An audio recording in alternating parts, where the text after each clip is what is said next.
और अब बात करेंगे मार्केट की। भारत का इलेक्ट्रॉनिक एक्सपोर्ट बढ़ा।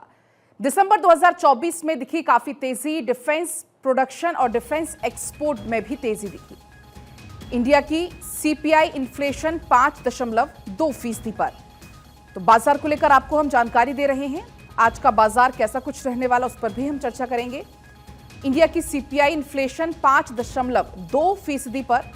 इसके अलावा भारत का इलेक्ट्रॉनिक एक्सपोर्ट भी बढ़ा। इसी बीच हमारे साथ मार्केट एक्सपर्ट आकाश जिंदल जी जुड़ चुके हैं। बहुत स्वागत सर आपका भारत 24 पर। लेकिन क्या कुछ आप कहना चाहेंगे इंडिया की सीपीआई इन्फ्लेशन का, अगर हम जिक्र करें, जरा आप इसको सरल शब्दों में समझाइएगा। ये इन्फ्लेशन का मतलब है कंज्यूमर प्राइस इन्फ्लेशन, जिसपे आम गृहिणी जाके बाजार से सामान खरीदती है, जिसे आम शब्दों में कह सकते हैं महंगाई। अब इसका मतलब ये है कि महंगाई पिछले महीने और उससे पिछले महीने एक बार तो महंगाई 6% से ऊपर हो गई थी, 6.21% हो गई थी। उससे रिलीफ मिला है हमें, और उससे रिलीफ मिलने का सबसे बड़ा फायदा एक तो ये है कि आम आदमी को सामान उतना महंगा नहीं खरीदना पड़ेगा, उसके लिए महंगाई उतनी नहीं बढ़ रही है। अब दूसरा, अब इंटरेस्ट रेट कम होने की संभावना है, क्योंकि यूएस में लगातार इंटरेस्ट रेट कम हुए 3 बार, चौथी बार भी होने की संभावना है। तो हिंदुस्तान में भी इंटरेस्ट रेट कम होने की संभावना है। इंटरेस्ट रेट कम होते ही लोगों की परचेजिंग बढ़ेगी, चाहे गाड़ियों की, चाहे हाउस होल्ड गुड्स की, चाहे घरों की। उससे इकोनॉमी और बढ़ेगी, एम्प्लॉयमेंट अपॉर्चुनिटीज और बढ़ेंगी। और इस समय रियल एस्टेट प्राइसेस भी हिंदुस्तान में काफ़ी अच्छी ग्रोथ दे रही है। मेरी ऑर्गेनाइजेशन आकाश का मानना है कि इस समय Yamuna expressway, Noida extension, new Chandigarh और बठिंडा में एम्स के पास काफ़ी अच्छी अप्रिसिएशन रियल एस्टेट में आने की संभावना है, क्योंकि हिंदुस्तान की इकोनॉमी लगातार बढ़ रही है। देखिए अभी क्या है, 8th पे कमीशन का भी जो है प्लानिंग की गई है। 8th पे कमीशन आएगा तो जो सेंट्रल गवर्नमेंट एम्प्लॉयज़ है उनके पास ज़्यादा वेतन आएगा, जो रिटायर्ड बुजुर्ग है हमारे उनके पास पेंशन ज़्यादा आएगी, तो वो भी पैसा बाजार में आएगा, वो भी खर्चेंगे। If 1 person spends, 50 other people would earn. So that means it would have a cascading impact and entire circle would start revolving. तो वो कहीं ना कहीं हिंदुस्तान की इकोनॉमी को फायदा करेगा। तो हिंदुस्तान की इकोनॉमी में जीडीपी ग्रोथ में भी तेजी देखी जाएगी और ग्रोथ भी आएगी। देखिए इजराइल का जो युद्ध विराम की घोषणा हुई है उसका फायदा पूरी ग्लोबल इकोनॉमी को मिल रहा है, हिंदुस्तान को मिलेगा। अब 20 जनवरी का जो है वेट है।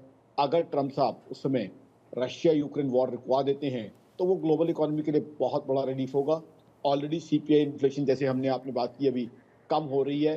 तो इन्फ्लेशन कम हो रही है, ऐसे में इंटरेस्ट रेट अगर 50 बेसिस पॉइंट कम हो जाते हैं, साथ ही साथ बजट के अंदर अगर इनकम टैक्स में एग्जम्पशन आ जाता है, तो एकदम डिमांड और कंजम्पशन बढ़ेगी। और डिमांड और कंजम्पशन हिंदुस्तान की इकोनॉमी की बहुत बड़ी स्ट्रेंथ है। वो जीडीपी ग्रोथ भी बढ़ाएगी, जीएसटी कलेक्शन बढ़ाएगी, direct tax collection, income tax collection already मैं दर्शकों के सामने रख चुका हूँ, दोबारा रिपीट करूंगा, 15.88% की ग्रोथ है, जो दिखा रहा है कि हिंदुस्तान में खुशहाली है। लोग इनकम टैक्स कब जमा करते हैं, वॉलंटरी कंप्लायंस कब करते हैं, जब उनकी कमाई बढ़ रही है, जब उनकी आमदनी बढ़ती है, तब जाके लोग इनकम टैक्स जमा करते हैं। तो कहीं ना कहीं दिख रहा है कि हिंदुस्तान की इकोनॉमी प्रधानमंत्री नरेंद्र मोदी और उनकी सरकार के अंडर बहुत बढ़िया चल रही है। दुनिया की बाकी इकोनॉमीज के मुकाबले में बहुत बढ़िया ग्रो कर रही है, और उसका फायदा हर व्यक्ति को, चाहे आम हो, चाहे खास हो, चाहे मेरा रिक्शा चलाने वाला भाई हो, चाहे मेरी वो बहन हो जो घरों में जाके काम करती है, सबको फायदा होगा। क्योंकि जब इनकम बढ़ेगी तो डिस्ट्रीब्यूशन भी होगा, लास्ट माइल पर्सन तक उसका फायदा होने की संभावना है। इस बार बजट में भी बहुत मेजर जो मुझे अनाउंसमेंट्स की उम्मीद है कि इंफ्रा के ऊपर बहुत मेजर पुश आएगा, और इंफ्रा के ऊपर पुश आएगा तो इसका सीधा मतलब है जॉब जनरेशन। इंफ्रा बढ़ता है तो रियल एस्टेट प्राइसेस भी बढ़ती हैं, जॉब जनरेशन बढ़ता है, टैक्स कलेक्शन बढ़ता है, और कहीं ना कहीं इकोनॉमी का डेफिसिट भी हम कम करने की तरफ आगे बढ़ेंगे। तो आई थिंक हिंदुस्तान की इकोनॉमी अब जो नया ग्लोबल बैकड्रॉप है, जिसमें जो है चीजें सुलझ रही हैं, हिंदुस्तान की इकोनॉमी टेक ऑफ करने के लिए पूरी तरीके से तैयार है। बिल्कुल, बहुत शुक्रिया आकाश जी आपका पूरी जानकारी देने के लिए।